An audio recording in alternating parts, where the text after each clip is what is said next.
Hello, ladies and gentlemen, and being a producer of Wrestle Massacre as well as Inside Movies Galore, I am David Strege, and welcome to Delusions of Grandeur.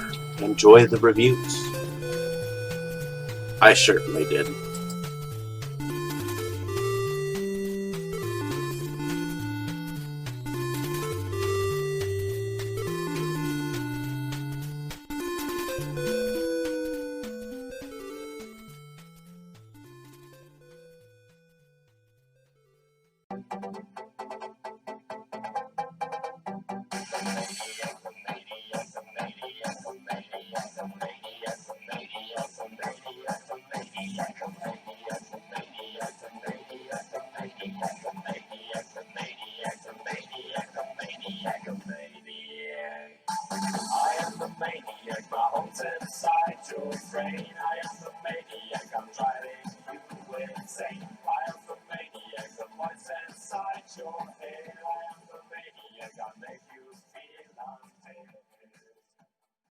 Okay, Dave, that's it. Screw you and your college flunkies. I've had enough of this from you and from everyone else. I know what you guys are trying to do. Break me down, drive me out of the force. Well, it's going to take a hell of a lot more than a lame prank like this to get Curtis Mooney to throw in his badge, so fuck you. Over. Did you miss me?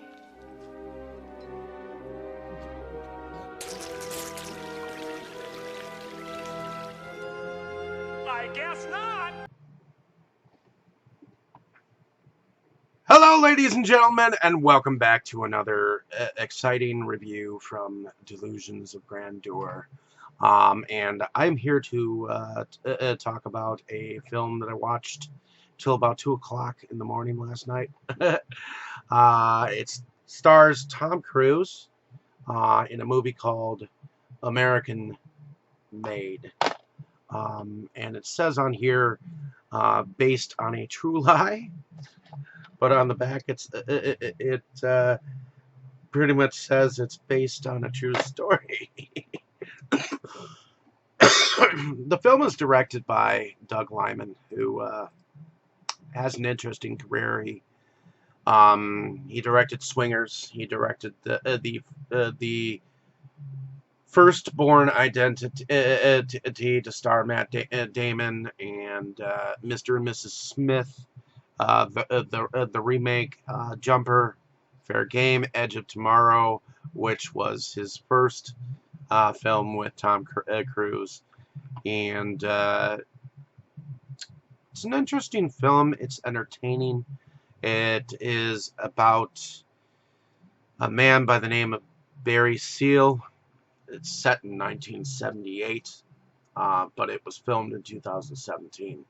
Barry Seal is a pilot that seems to work for the TWA in Baton Rouge, and we see him go through several days of grueling flights. He ends up, like, when he gets home to see his wife, she's expecting to have some sexual scenarios with him, and he just kind of just falls asleep. And getting off of one of his flights, he is accosted by a CIA case officer that calls himself Monty Schaefer. And he has caught him smuggling Cuban cigars in his carrying case. And to basically not get him in trouble, he asks for his assistance in some reconnaissance missions to fly over Central America and take pictures.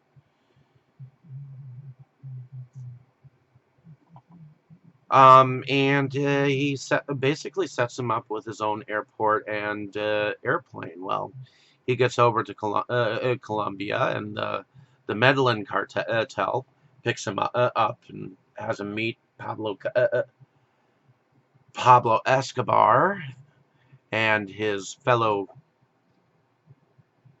Colombian gangster dudes. And they in turn want him to fly cocaine on his return flights to the United States. And he kind of starts to make a living. And then when he's celebrating with the guys, they all get kind of arrested from the local policia, and he gets badly beaten.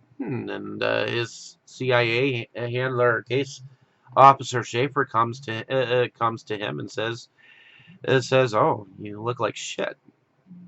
Are you missing a tooth?" kind of thing. And he basically says, the government is coming to ransack his house at 6 a.m. the next morning. And he says, "If you really want me to do something for you, follow these instructions. I have a place for you, and it's in Arkansas." So he ends up going to his wife and his kids and says, "We got to move, and we got to move before the dawn." So they get into a grocery go-getter and make their way to Arkansas, and they end up kind of making a place of it there.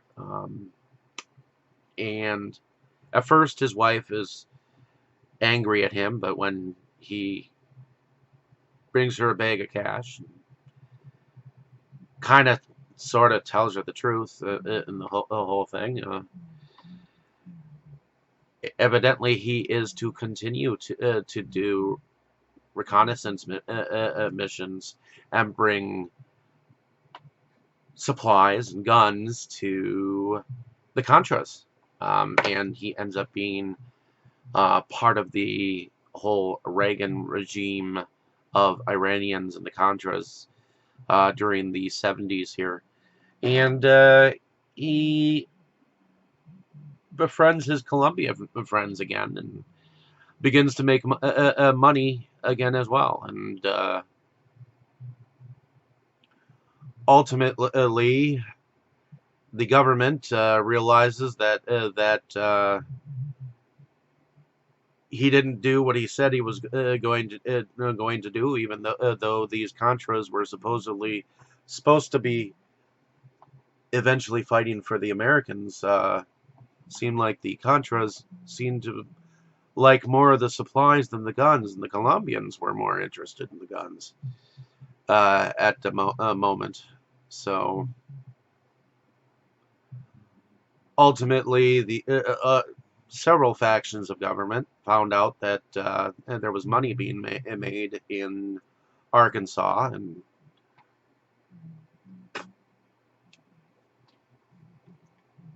it was an interesting film. I mean, it wasn't a bad film. I mean, eventually he realized with how much money he was making, he needed to add on several people to his airport company. And he had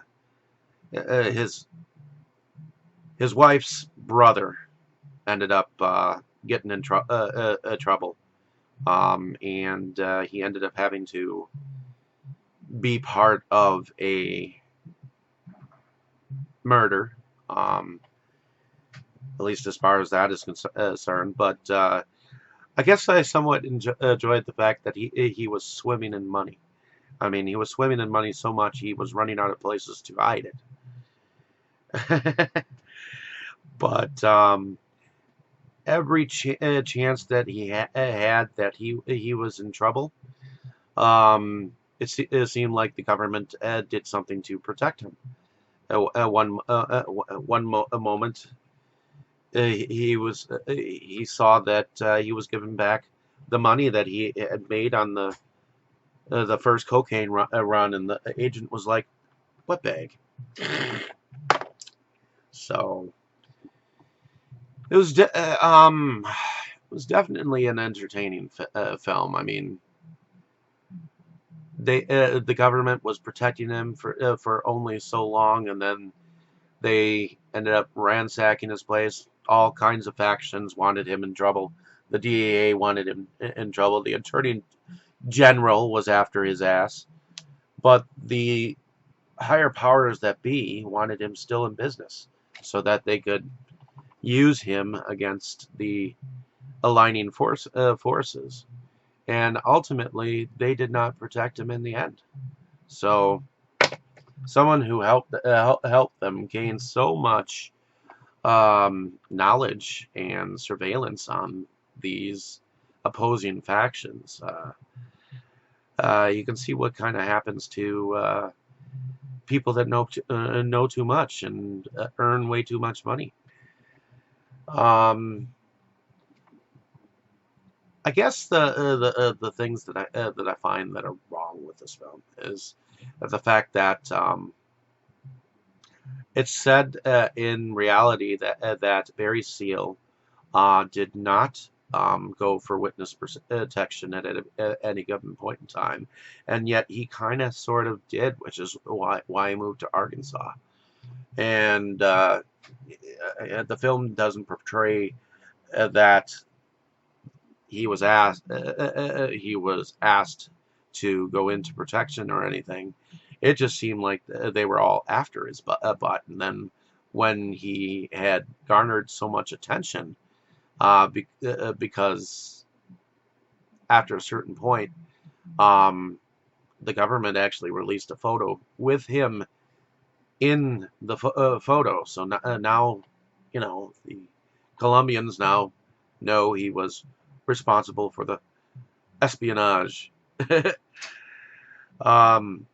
The other thing is, I really am against a film when it doesn't show the actual death of the person. I mean, when they went and shot him, I was expecting to see the entirety of the death. They went to a photograph and you heard it. And I'm sorry, that is just a cop-out. That is a pussy-ass move. And I had the same problem with American Sniper. It was a very good movie, very good portrayal, except when it came to that last gunshot, they didn't show it. And they were so goddamn pussies when it came to that shit. So, I guess that's my biggest problem with this film. They did not show it in its entirety. I wanted to see blood. I wanted to see guts. I wanted to see him die. But I liked the fact that Tom Cruise was, every time he was offered a different solution, whenever he thought he was in trouble, he was like listening to the agents and the people, and he was flabbergasted that they were protecting him. And there was a moment where he had been arrested by like all these different factions, the DEA, the local police, the FBI, and they all had him handcuffed in this one spot, and he was like, you know that I'm probably just going to be walking out of here. And and he offered all of them like their own like sedans, their own vehicles. And when he was walking out of there he was like, you should have taken the sedans. The offer of the cars, I was offered them to you free of charge. So, in any case, I relatively enjoyed this film to a certain extent. I just had some minor difficulties with the film. But it was interesting seeing Reagan on the television doing some of his speeches, and I thought it was kind of cool that Bush, someone who was playing Bush, actually ended up running into the guy and like saying, "Hey, you're a pilot. We'll see you around, flyboy," kind of a thing. And I believe Bush was played by Connor Trinneer. So I thought he did a pretty good job of doing GW Junior, at least. But in any case, hopefully you enjoyed my description of this film. Like and subscribe to my page if you have not. Definitely check out some of my other reviews. And I hope to go on about more films sometime soon. So thank you for listening. Have a great day, evening, or morning, wherever you are. Appreciate your time spent here, and just enjoy. Let me know down in the comments what you thought of this film. I thought it was okay. It wasn't like a film to be all flabbergasted about. I know that it had some positive reviews about Tom Cruise's performance. I enjoyed his performance. It's just, you know, the Barry Seal death. I'm kind of iffy on. I really wanted to see it. I didn't want them to cut to a picture. I wanted to experience how bad his death was. You know what I mean? In any case, catch you later. Thank you. You were good, kid, real good. But as long as I'm around, you'll always be second best, see?